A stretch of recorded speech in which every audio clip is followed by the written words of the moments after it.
সালামু আলাইকুম। আমাদের বাংলাদেশের এই রাস্তাটায় চলাচল করলে মনে হয় না যে বাংলাদেশে আছি, মনে হয় বিদেশের কোনো একটা জায়গায় গাড়ি চালাইতেছি। ঠিক আছে, এই রাস্তাটা হচ্ছে পূর্বাচল এক্সপ্রেসওয়ে, কুড়িল ফ্লাইওভার থেকে কাঞ্চন ব্রিজ পর্যন্ত।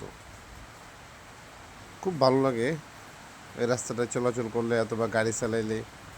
বাংলাদেশের মতো মনে হয় না। যদি আমাদের বাংলাদেশে সবগুলো রাস্তা এরকম হতো, এরকম মনোমুগ্ধকর পরিবেশ, চারদিকে দেখার মতো, মনের শান্তিতে গাড়ি চালানো যায়, কোনো সিগন্যাল নাই, কোনো জ্যাম নাই, যে যার মতো করে গাড়ি চালাচ্ছে। অবশ্য সবাই লেন ধরে চালাচ্ছে, প্রতিটা লেনেই নির্দিষ্ট গতি সীমারেখা আছে এবং ওই সীমারেখার মাধ্যমেই সবাই গাড়ি চালাচ্ছে।